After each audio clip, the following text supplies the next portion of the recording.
Friends, ఈరోజు మనం చెప్పుకోబోయే topic advocate general of state. నార్మల్గా అడ్వకేట్ జనరల్ అంటారు.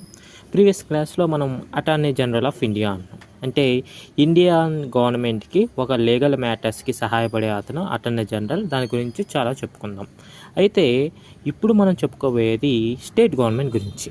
సో స్టేట్ గవర్నమెంట్కి సంబంధించి లీగల్ మ్యాటర్స్ అంటే ఒక లాయర్ ఉండాలి కదా. స్టేట్ గవర్నమెంట్ తరపున కూడా వాదించేదానికి ఒక లాయర్ ఉండాలి కదా. అంటే మనకు చాలా స్టేట్స్ ఉన్నాయి. సో ఎవ్రీ స్టేట్కి వాళ్ళ యొక్క లీగల్ పర్సన్ ఒకరు ఉన్నారు కాబట్టి దానికోసం ఒక లాయర్ని నియమించుకుంటారు. అతనే అడ్వకేట్ జనరల్ ఆఫ్ స్టేట్. అతనే నార్మల్గా అడ్వకేట్ జనరల్ అంటారు. అయితే ఇతని యొక్క క్వాలిఫికేషన్ ఎలా ఉండాలి? ఏమన్నంటే వాళ్ళు నియమించుకోవచ్చా అంటే స్టేట్ గవర్నమెంట్ నియమించవచ్చు, బట్ అతనికి పలానా క్వాలిఫికేషన్ ఉండాలి.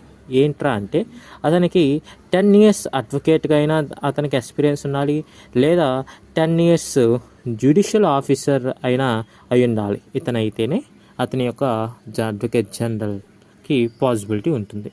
అయితే ఎవరు నియమిస్తారంటే గవర్నమెంట్, స్టేట్ గవర్నమెంట్ అనే అతను గవర్నర్కి చెప్తున్నమాట. గవర్నరు నియమిస్తారు. సో ఇతని యొక్క ఫంక్షన్స్ ఏంట్రా అంటే ఏవైనా లీగల్ మ్యాటర్స్ సంబంధించి స్టేట్ గవర్నమెంట్ తరపున వాదిస్తారు. అలాగే స్టేట్ గవర్నమెంట్కి ఏమైనా సలహాలు సూచనలు ఇస్తారు.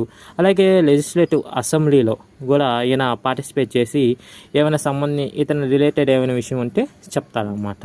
అలా అన్నమాట.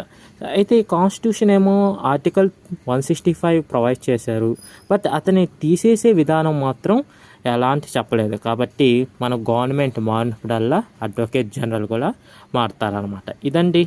Thank you.